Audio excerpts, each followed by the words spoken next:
नमस्कार, शिक्षालय में आप सभी का पुनः स्वागत है। मेरा नाम है Redu Yadav. Metals non metals का एक बहुत ही प्यारा क्वेश्चन जो टीचर्स का भी फेवरेट है, आइए सॉल्व करते हैं। कहते हैं कि हाइड्रोजन क्लोराइड मॉलिक्यूल बनाकर दिखा दीजिए। जाहिर सी बात है कि अगर ये पूछना चाह रहे हैं कि इसका फॉर्मेशन दिखाइए तो आपको इलेक्ट्रॉन्स का शेयरिंग एंड ऑल दिखाना पड़ेगा। क्वेश्चन में अंदर जाने से पहले हम ये समझते हैं कि मॉलिक्यूल क्या होता है। देखिए, मॉलिक्यूल दो तरीके के होते हैं और ये समझ लीजिए क्योंकि आपको हेल्प ही करेगा। एक तो होता है molecule of element, molecule of element, और एक होता है molecule of compound, molecule of compound. ठीक है, मॉलिक्यूल ऑफ एलिमेंट क्या होता है?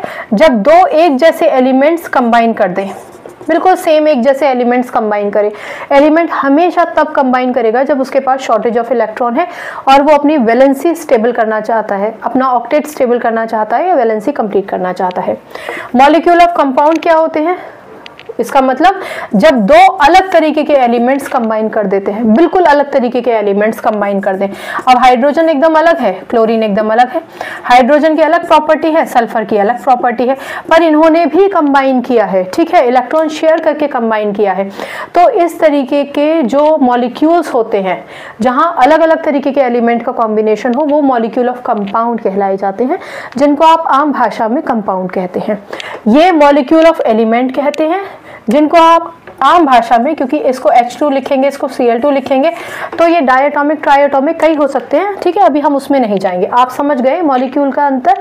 अगर आपसे मॉलिक्यूल ऑफ कंपाउंड पूछा जाए और HCl ना दिया जाए तो आप लिखकर आ सकते हैं, मॉलिक्यूल ऑफ एलिमेंट दिया जाए तो आप लिखकर आएंगे, आप कंफ्यूज नहीं होंगे। चलिए अब हम आगे बढ़ते हैं।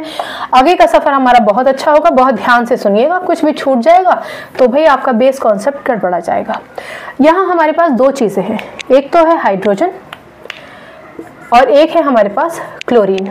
हाइड्रोजन और क्लोरीन। हाइड्रोजन का एटॉमिक नंबर 1 है। हाइड्रोजन का एटॉमिक नंबर 1 होने का मतलब है कि इसके एटम में एक न्यूक्लियस था और पहला ही शेल यानी के शेल में सिर्फ एक इलेक्ट्रॉन है। और होने कितने चाहिए? 2 इलेक्ट्रॉन। भाई आपको पता ही है कि के शेल में 2 इलेक्ट्रॉन होने चाहिए स्टेबिलिटी के लिए। चलिए बस इतना सुनिए।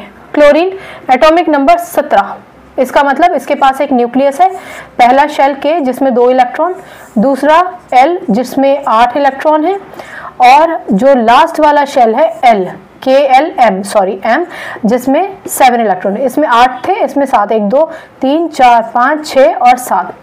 एम शेल में मैक्सिमम कैपेसिटी भले ही 18 इलेक्ट्रॉन की है, लेकिन स्टेबिलिटी के लिए इसको 8